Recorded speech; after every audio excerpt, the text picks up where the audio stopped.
सो यहाँ पे हम सेक्शन सी स्टार्ट करना चाहेंगे। सेक्शन सी में हमें फर्स्ट क्वेश्चन दिया गया है, question number 26। Question number 26 is that prove that 2 + √3 divided by 5 is an irrational number. It is being given that √3 is a irrational. अब यहाँ पे उन्होंने क्लियरली मेंशन किया है कि √3 इज अ इरेशनल नंबर दिया है। It is already we know, just we have to show that 2 + √3 divided by 5 is an irrational number. So यहाँ पे हमें कंसिडर करना पड़ेगा फर्स्ट जो कॉन्ट्राडिक्टरी मेथड मैंने डिफाइन की थी उसके अकॉर्डिंग हमें स्टडी करना पड़ेगा। So here we have to assume 2 + √3 divided by 5 is N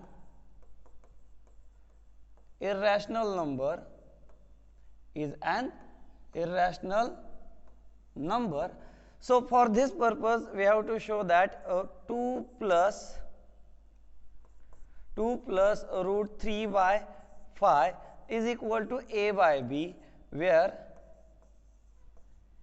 a and b are co-primes। Define करो, a and b are positive integers define करेंगे। a and b are the positive integers. After that we have to just transpose all the terms to one side and just we have to keep √3 on another side. So here we get 2 + √3 is equal to this 5 is from division to multiplication shifted 5a divided by b. So यहाँ पे हमने 5 को other side में shift किया तो division से multiplication में आ जाता है, तो 5a/b डिफाइन होता है। Same as it is this 2, इस 2 को उस साइड में हम राइट साइड में शिफ्ट करेंगे तो 2 + 2 is shifted to another side, it will becomes -2. So √3 is equal to 5a/b -2 we get. So after that when we do the cross multiplication for √3 we get √3 is equal to 5a - 2b divided by b. Here we did the cross multiplication. यहाँ पे cross multiplication करके हमें √3 is equal to 5a - 2b/b define कर रहा था। Now we know that a and b are the integers.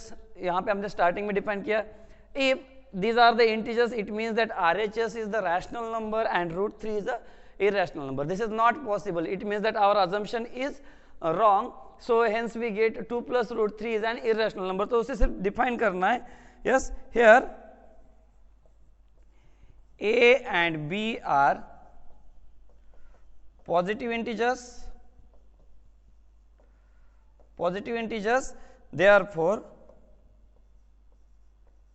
our assumption is wrong.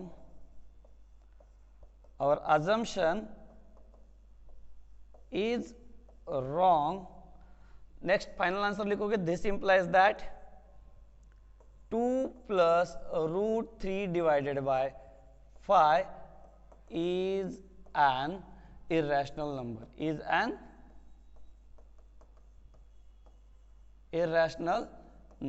यहाँ पे आप डिफाइन करोगे। सो इतना ही प्रूव करना था जिसमें आपको √3 is equal to 5a - 2b divided by b define कर आपको उसे इरेशनल डिफाइन करना था। यहाँ पे क्लियरली फोकस किया जाता है कि आपने अजम्पशन कंसिडर किया है या नहीं, देन फाइनल आंसर एंड आपने उस क्वेश्चन का कंक्लूजन लिखा है नहीं, why we have concluded 2 + √3 divided by 5 is an irrational number. इसके लिए आपको पूरे मार्क दिए जाए।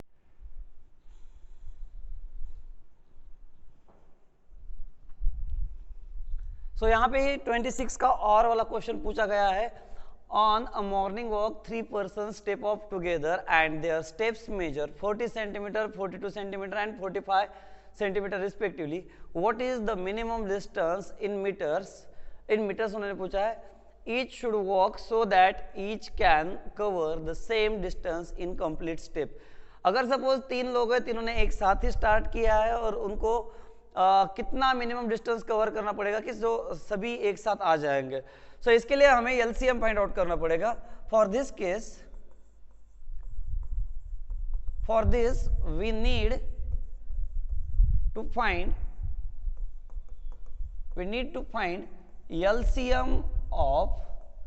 एलसीएम ऑफ कौन कौन सा नंबर है, 40, 42 and 45.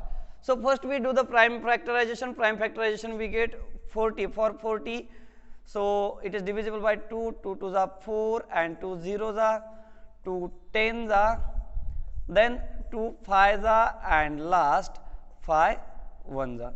So here we get 40 can be expressed in the prime factors 2 into 5, so 2 cube into 5 is the prime factor of 40. Next 42 number is given, so again we have to do the prime factorization for 42. So 2 2s are 4, 2 1s are 2, then 21 is divisible by 3, 3 7s are 21, and last 7 1s are 7. Therefore here we get 42 is equal to 2 into 3 into 7 and last 45.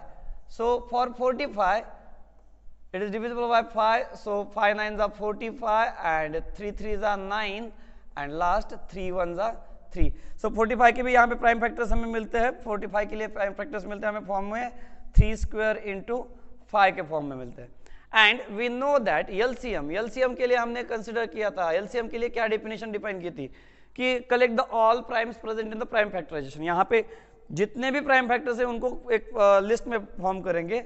So here prime factors are present 2 into 3 into 5 into 7 and their highest power. अब यहाँ पे 2 का highest power 3 है, 3 का highest power 2 and 5 के लिए भी 1 है एंड 7 के लिए भी हाईएस्ट पावर यहाँ पे 1 है। सो प्राइम फैक्टर्स में जितने भी हाईएस्ट एलसीएम के लिए लिस्ट के लिए आप क्या करोगे, हाईएस्ट पावर कंसिडर करोगे। So then we have to 2 cube is 8, then 3 square is 9 and 7 5s are 35. When we do the multiplication 7 9s are 72 into 35. So यहाँ पे हमें मालूम है कि क्रिस क्रॉस मेथड भी मैंने बताए थे आपको, मल्टीप्लिकेशन चेक करना पड़ेगा 32 into 72 into 35 divided by 5 2s are 10s are 0 carry 1, then we have to do the cross multiplication cross method we have to apply 7 5s are 35, then plus 3 2s are 6, 35 plus 1 36 plus 6 2 42, 42s are 2 carry 4, 7 3s are 21, 21 plus 4 25, 2520 is the multiplication of 72 into 35, therefore it is equal to 2520 centimeter. Yes, because their steps are given in the form of centimeter, यहाँ पे centimetre में दिया है, but answer उन्होंने पूछा है metres में पूछा है, find the minimum distance in metres. So we know that 100 centimeter is equal to 1 meter. So when we divide it by 100, so we'll get minimum distance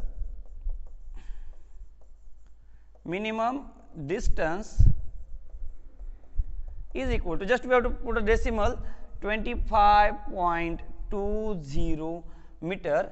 Yes, on the distance of 25.20 meter they will meet each other. Yes, and that is the minimum distance for these 3 people. Yes, so इस तरीके से आप इस question को solve करोगे।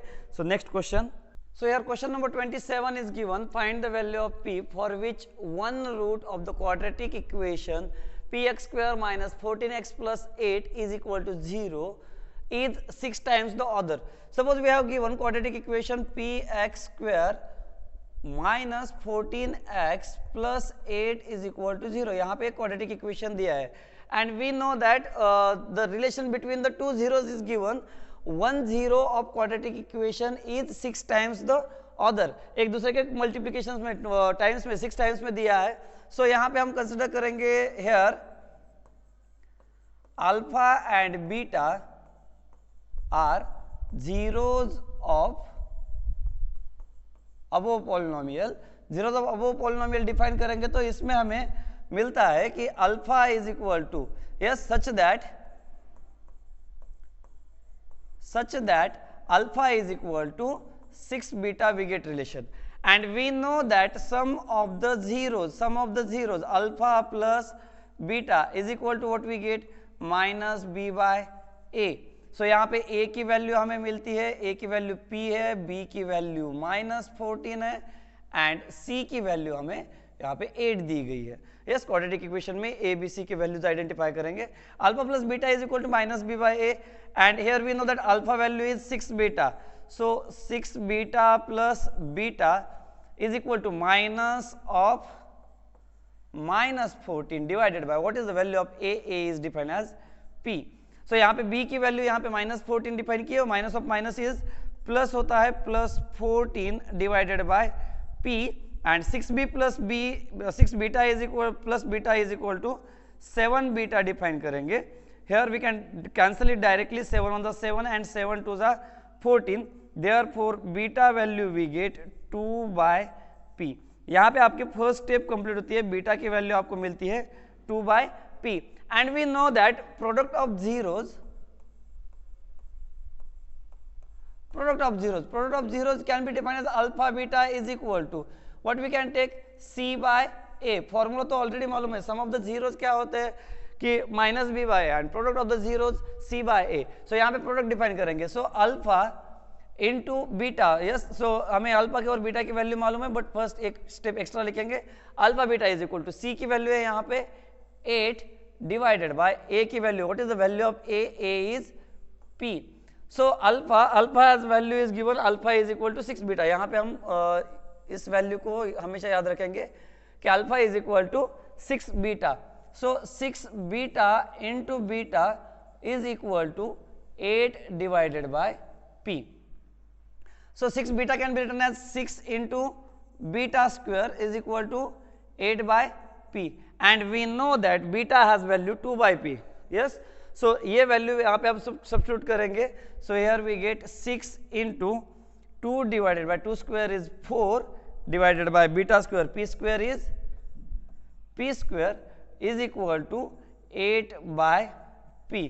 When we do the cross multiplication, or just we have to simplify it, 4 1s are 4, 4 2s are 8. When we do the cross multiplication, 6p is equal to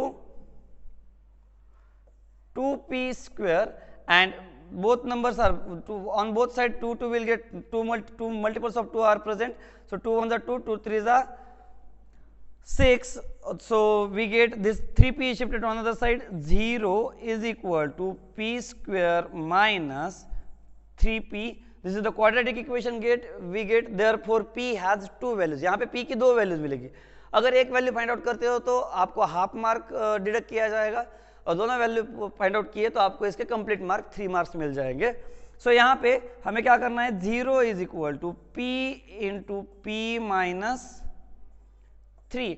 so p has 2 के लिए 2 values मिलती है, either p is equal to 0 और p is equal to 3, because p minus 3 shifted to another side, p is equal to 3 is another value. So यहाँ पे p की 2 values find out करने के लिए आपको 3 मार्क डिफाइन किए गए. अल्फा बीटा यहाँ पे फर्स्ट स्टेप इसके लिए 1 मार्क, देन प्रोडक्ट के लिए 1 मार्क, एंड लास्ट p के 2 वैल्यूज फाइंड आउट करने के लिए 1 मार्क दिए जाएंगे. Okay, question number 28. So in question number 28, the sum of the digits of 2-digit number is 12. The number obtained by interchanging the digits exceeds the given number by 18. Find the number. अब यहाँ पे दिया है कि sum of the digits of 2-digit number is 12. So अगर कोई भी number consider करता है, कोई एक नंबर है जिसके लिए 2 डिजिट्स दिए, उनकी सम यहाँ पे डिफाइन की है. So let the digits are x and y. अब यहाँ पे हम क्या करेंगे, डिजिट्स को हम x एंड y के फॉर्म में कंसिडर करेंगे. सो देयरफॉर यहाँ पे उन्होंने बताया कि sum of the digits is 12. So here we get x plus y is equal to 12. Equation number 1 यहाँ पे मिलता है हमें. फर्स्ट कंडीशन यहाँ पे डिफाइन करेंगे कि x plus y is equal to 12. आप इतना भी लिखते हो तो आपको फर्स्ट मार्क 1 मार्क तो यहीं पे मिल जाता है. सेकंड इक्वेशन फाइंड आउट करने के बाद एंड उसके सॉल्यूशन फाइंड आउट करने के बाद रिमेनिंग मार्क मिल जाएंगे. सिर्फ यही 2 लाइन लिखने के लिए आपको 1 मार्क डिफाइन किया गया है. And next condition is the number obtain by interchanging the digits exceeds the given number by 18. सो ऐसा कोई नंबर है जिनको डिजिट्स इंटरचेंज करने के बाद वो नंबर क्या करता है, एक्सीड करता है 18 से. सो यहाँ पे हम क्या करेंगे, required larger number, required large number. So yes, x plus Y एक नंबर है जिसका 10s प्लेस पे x होगा और 1s प्लेस पे y होगा, तो रिक्वायर्ड नंबर है आपका 10x प्लस y. उस नंबर का एक्सपेंडेड फॉर्म इस तरीके से डिफाइन करेंगे. And another number is digit, next number जो हम डिजिट अल्टरनेट चेंज करके लिखेंगे उसके लिए हम डिफाइन करेंगे 10y plus x. So first we consider first number is greater, so at that time we have to do the subtraction. It means that this big number, when we subtract the larger number minus some smaller number, at that time we get this exceeds number. It is exceeded by 18. So here we can write 10 minus 10 plus y minus 10y plus x is equal to 18. दोनों में कितने numbers का difference बताया है? 18 numbers का difference बताया है. So just we have to multiply the minus sign to the bracket. So 10x plus y minus 10y minus plus minus x is equal to 18.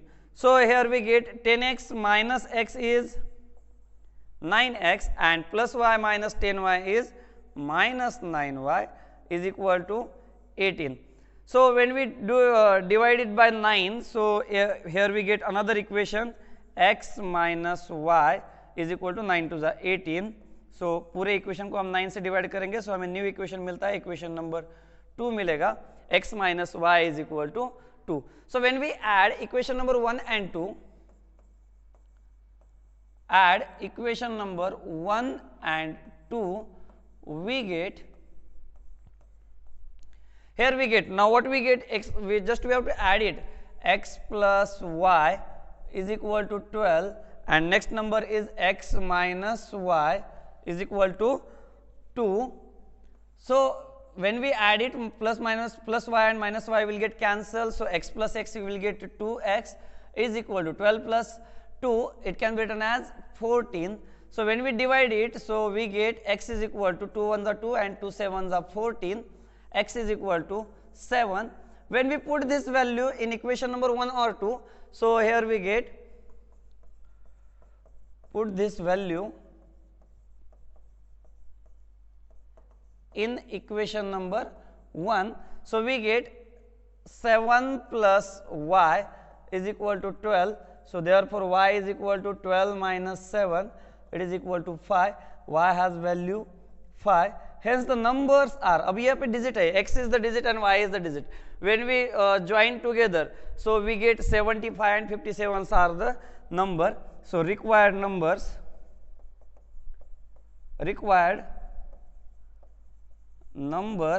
are 57 and 75. यहाँ पे आपका solution मिल जाता है. सो इस तरीके से इस सॉल्यूशन को आपने लिखा होगा.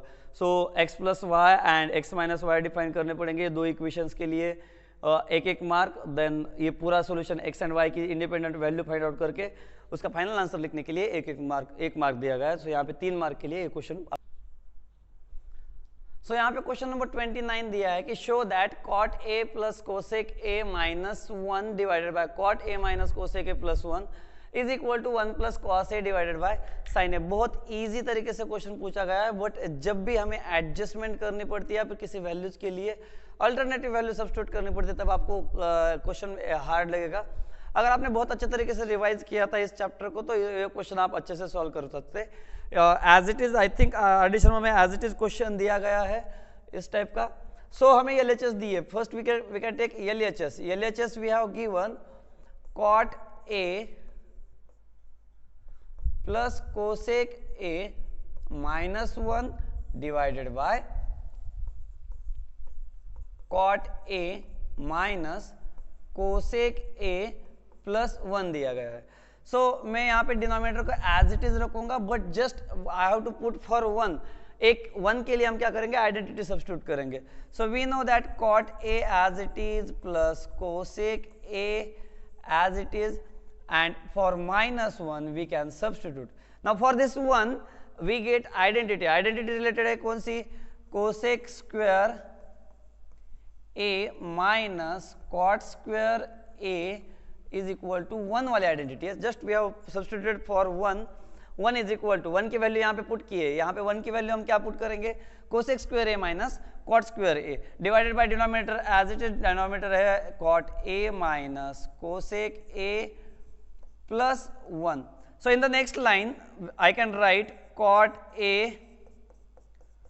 plus cosec A minus into bracket. इसमें अब हमें पे A square minus B square का आइडेंटिटी अप्लाई करेंगे तो हमें मिलता है cosec A plus, first bracket में cosec A plus cot A and second bracket में मिलता है cosec A minus cot A आपको यहाँ पे मिलेगा, स्क्वायर ब्रैकेट क्लोज करता हूं and as it is denominator cot A minus cosec A plus 1। अब डिनोमिनेटर क्या है पहले ऑब्जर्व करते हैं, cot A minus cosec a. So यहाँ पे भी cot a plus cosec a और यहाँ पे cot a plus cosec a, इन दोनों को ब्रैकेट को ये वाला first bracket and this second bracket just we have taken common, so we get cot a plus cosec a को हमने कॉमन ले लिया एंड इनटू ब्रैकेट, अब यहां से होल ब्रैकेट कॉमन लिया है, इसका मतलब यहाँ पे 1 बचेगा माइनस यहाँ पे कोई भी नहीं बचा है, सो अंदर ब्रैकेट में एक ब्रैकेट बचा है, सो यहाँ पे हमें मिलता है cosec A minus cot A, जो बाकी जो जितना बचा है उतना ही लिखेंगे एंड जो हमने कॉमन लिया है cot a plus cosec a यहाँ पे सेपरेट लिखेंगे। So in the denominator cot A minus cosec a plus 1.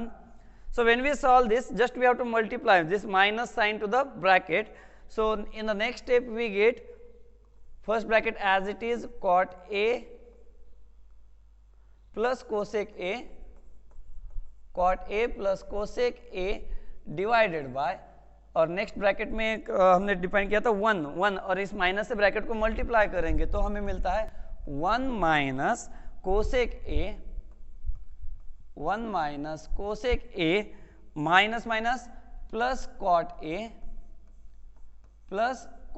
A divided by denominator as it is cot A minus cosec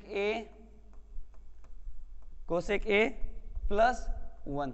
अगर आप ठीक से ऑब्जर्व करते हो तो ये whole bracket, this one bracket, this bracket and this bracket are same. Yes, these two brackets have same value, therefore I have cancelled it. Cot a minus cosec a plus 1, यहाँ पे भी cot a minus cosec a plus 1, थोड़ा सा reverse में दिया है but addition is commutative, सो यहाँ पे इसकी वैल्यू चेंज नहीं होगी, वैल्यू कहीं पे तो सेम रहती है, इसलिए ये दो ब्रैकेट कैंसिल होते हैं।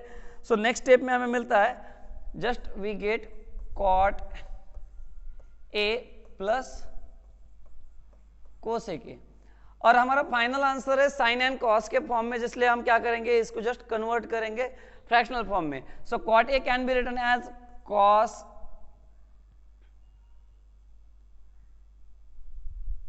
ए upon sine a plus cosec a के लिए लिख सकते हैं 1 अपॉन साइन ए। सो सम यहाँ पे हमें मिलता है कॉट के लिए कॉस अपॉन साइन डिपेंड किया एंड कोसेक के लिए cosec is the reciprocal of sine a, इसलिए 1 अपॉन साइन ए।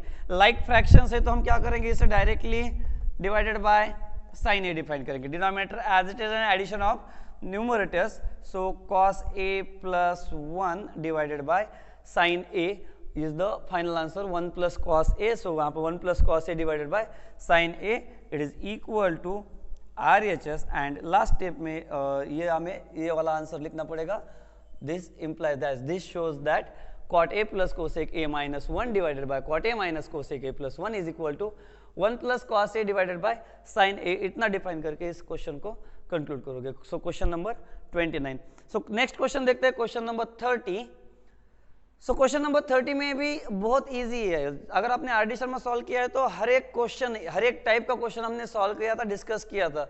सो यहाँ पे if alpha and beta are the zeros of quadratic polynomial f of x is equal to 3x square minus 5x minus 2। So यहाँ पे एक polynomial quadratic polynomial दिया है f of x is equal to 3x square minus 5x minus 2 and इसके लिए आगे define किया है कि then the evaluate alpha cube plus beta cube. So यहाँ पे पहले तो हमें अल्फा बीटा मालूम होने चाहिए। Here a is equal to 3, b की वैल्यू मिलती है हमें -5 and c value is -2। So next when we solve this, so at that time we get sum of the zero, क्या आता है sum of the zero alpha plus beta, alpha plus beta is equal to minus B by a. So here we get minus of b की value है -5 divided by a की value इन्होंने 3 define की है, minus minus plus होता है इसलिए 5/3 is the sum, alpha plus beta की वैल्यू 5/3 आती है। देन प्रोडक्ट क्या आएगा, प्रोडक्ट के लिए हमने डिफाइन किया था alpha into beta, alpha into beta is equal to C by A, C by A define किया तो सी की वैल्यू है -2 एंड ए की वैल्यू है 3, -2/3 एंड हमें फाइंड आउट करना है alpha cube plus beta cube. So here we have to find alpha cube plus beta cube is equal to, so ये क्वेश्चन हमने डिस्कस किया था इससे पहले, alpha cube plus beta cube is equal to, again I can write alpha cube plus beta cube, but हमें मालूम है alpha plus beta and alpha beta, जो भी आंसर क्वेश्चन दिया है उस क्वेश्चन को हमें सिर्फ alpha plus beta and alpha beta में कन्वर्ट करने के लिए आना चाहिए.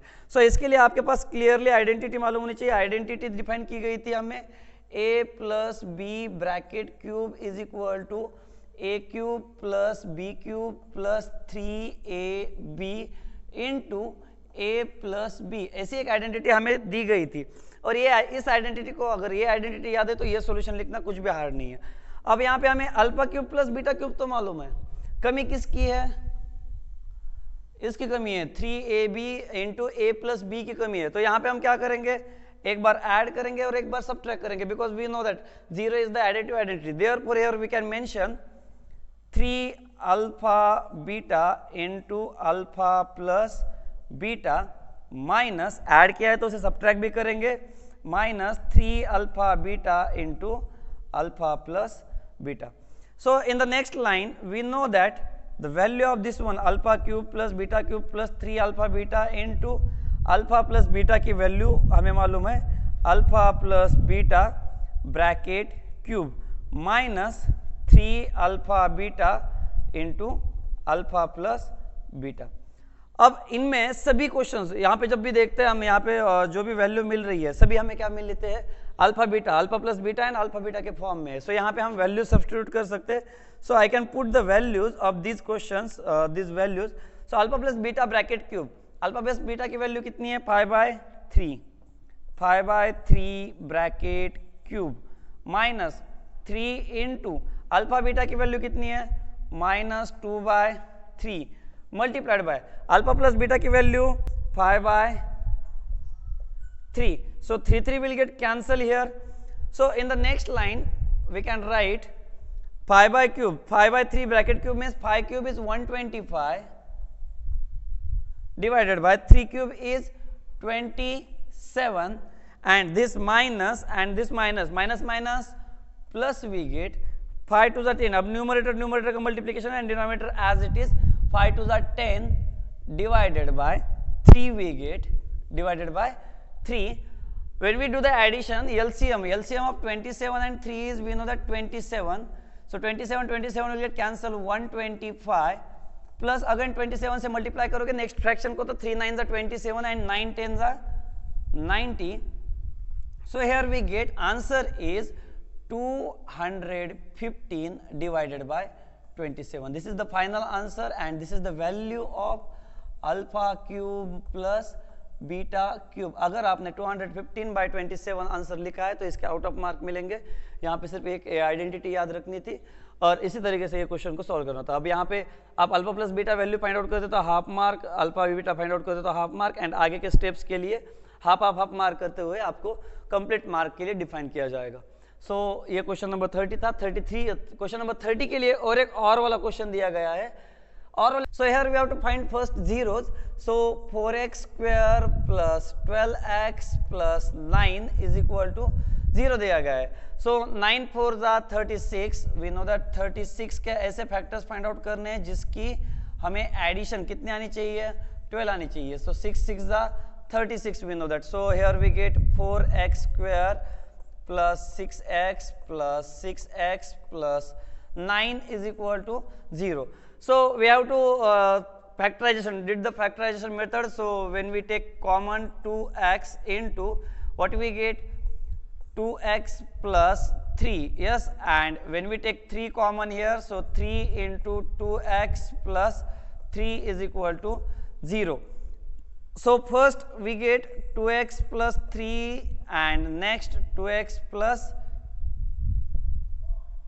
3. These are the two zeros we get. So x is equal to 3/2 we get. x is equal to -3/2। So अब यहाँ पे एक जीरो दिया है अल्फा। अब यहाँ पे हम क्या करेंगे, x इज इक्वल टू इसे अल्फा इज इक्वल टू -3/2 और beta is equal to -3/2 equal 0 आए तो फिर यहाँ पे थोड़ा सा इजी होने के चांसेस है।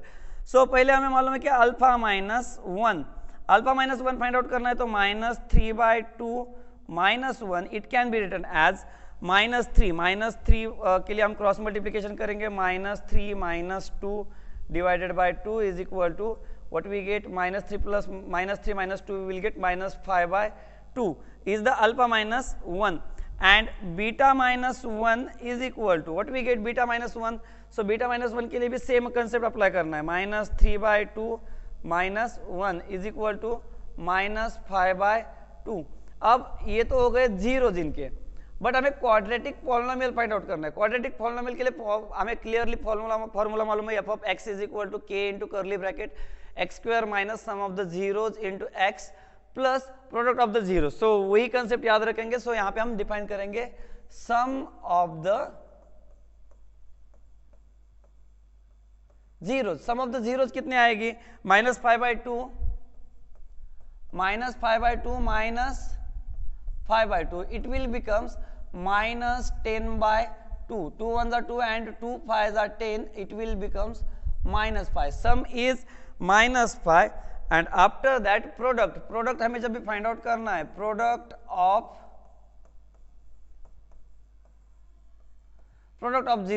ऑफ जीरोज के लिए हम क्या करेंगे, -5/2 मल्टीप्लाइड बाय -5/2, यहाँ पे कैंसिल होने के कोई भी चांसेस नहीं है।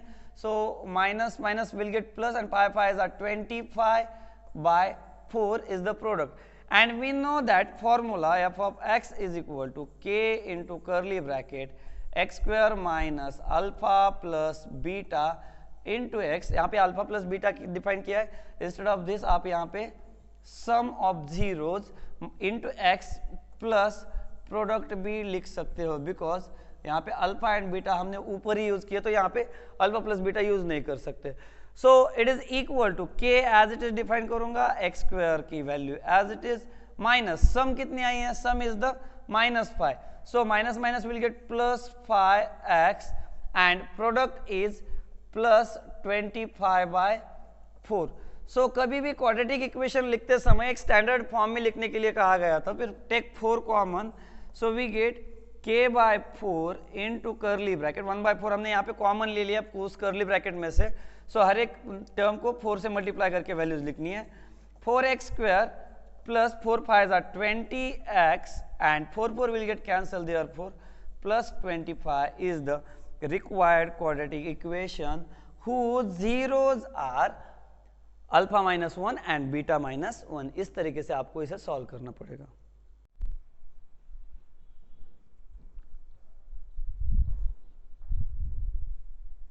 So this is the last question of section C. Question number 31 is given. E is a point on the side AD produced of parallelogram ABCD and BE intersect CD at point F. Show that ABE triangle ABE is similar to triangle CFB। यहाँ पे एक mark reserve करके रखा आपके figure के लिए, आपने figure किस तरीके से ड्रॉ किए। सो यहाँ पे मोस्ट इंपॉर्टेंट था फिगर ड्रॉ करना। सो अगर आपने फिगर रॉन्ग ड्रॉ किए तो फिर आपको डेफिनेटली मार्क नहीं मिले होंगे। सो यहाँ पे पैरेललोग्राम पहले ड्रॉ करना है एंड पैरेललोग्राम को नेम डिफाइन करोगे। यस, सो यहाँ पे जब भी आप पैरेललोग्राम के लिए नेम डिफाइन करते हो, A B C and D हम यहाँ पे डिफाइन करेंगे। एंड अब उन्होंने कहा है कि E is a point on side AD produced of a parallelogram ABCD। ABCD की कौन सी साइड प्रोड्यूस करनी है, AD साइड को हमें प्रोड्यूस करना है। किस तरीके से, अप टू पॉइंट E तक हमें प्रोड्यूस करना है। अब यहाँ पे डिफाइन करोगे इसे पॉइंट E। अब कभी कभी क्या होता है कि आप जैसे भी नेम चेंज करते हो, ABCD यहाँ से स्टार्ट कर दिया तो ये पॉइंट ऊपर एक्सटेंड होगा, AD को एक्सटेंड करना है, सिर्फ A से D की तरफ एक्सटेंड करना है, D से आगे आपको साइड को एक्सटेंड करना पड़ेगा, because AD is produced to the parallelogram ABCD दिया है, AD को हमने आगे एक्सटेंड किया है। देन उन्होंने कहा गया है कि BE intersect CD at point F। So हमें यहाँ पे BE को भी ज्वाइन करना पड़ेगा सो बी ई को जब ज्वाइन करूंगा मैं तब ये क्या करते हैं, intersect at point this one. So उस पॉइंट को इंटरसेक्ट करते हैं, उस पॉइंट के लिए कहा गया है name intersect C D at point yup. So यहाँ पे इस पॉइंट को हम डिफाइन करेंगे yup, yes. So it will be called as point yup. अब ये तो फिगर कंप्लीट हो गई, बट उन्होंने आगे क्या पूछा है वो इंपॉर्टेंट है। सो नेक्स्ट पॉइंट दिया है कि ट्रायंगल ए बी ई दिखता है, ट्रायंगल ए बी ई जो एल बड़ा ट्रायंगल है, and next triangle is C F B, triangle C F B, उनको हमें क्या करना है, सिमिलर डिफाइन करना है। A B E is similar to triangle A F B. So हमें क्लियरली मालूम है कि यहाँ पे angle A is equal to angle C आता है, because opposite angles are equal. Parallelogram की फर्स्ट प्रॉपर्टी, बेसिक प्रॉपर्टी है कि angle A is equal to angle C. Class 9 में भी हमने सीखा है कि opposite angles of parallelogram are equal and opposite sides are parallel and equal, same as it is angle A is equal to angle C मालूम है। अब A E is a parallel to B C define करेंगे and B E is a transversal define करते हैं, तो हमें मिलता है कि angle this B means angle F B C is equal to angle A E B मिलेगा यहाँ पे। सो ये दो एंगल्स हमें इक्वल मिलते हैं। सो क्लियरली यहाँ पे एंगल एंगल सिमिलरिटी डिफाइन होती है। सिर्फ फिगर को थोड़ा सा अच्छे से आप देखोगे तो आपको इजीली सॉल्यूशन मिल जाएंगे। So within 2 to 3 lines we can conclude it. So यहाँ पे डायरेक्ट हम ट्राइंगल लेंगे, in triangle A B E and triangle C F B. इसके लिए बेटर सजेशन है कि जो भी हमने फिगर डिफाइन की है, फिगर ड्रॉ की है, क्वेश्चन में तो ऑलरेडी गिवन है, but as a given, as a theorem आप इसे सॉल्व करोगे तो बेटर रहेगा। फिगर ड्रॉ करो, फिगर की गिवन इन्फॉर्मेशन फाइंड आउट करो, गिवन इन्फॉर्मेशन राइट डाउन करो, then to prove and then we have to write the proof. So given and to prove कैसे लिखना है तो ये तो आपको मालूम है, just I have to explain here proof कि आपको क्या प्रूव करना है। सो आपको जो ट्राइंगल्स दिए है, triangle A B and triangle C F B, हमें तो ये टू प्रूव दिया है, this value we have to prove. So A B E and triangle C F B में हम कंसिडर करेंगे triangle A B E, that's big triangle, and next triangle is C F B. अब यहां पे हमें मालूम है कि angle D A B is equal to angle B C D. Why? Because opposite angles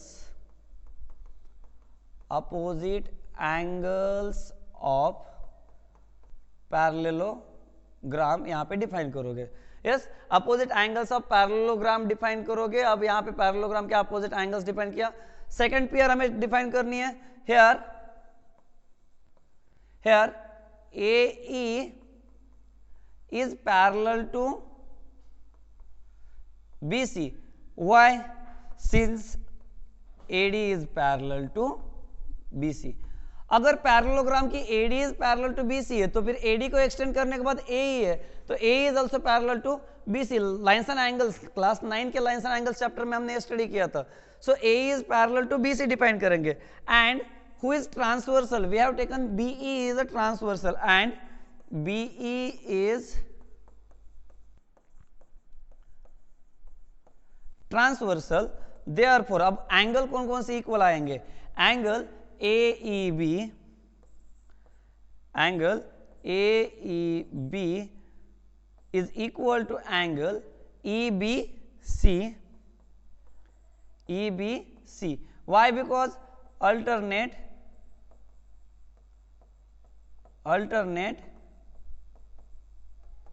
interior angles. These two are alternate interior angles. So after that you can directly write this statement: triangle A B E is similar to triangle C F B by A similarity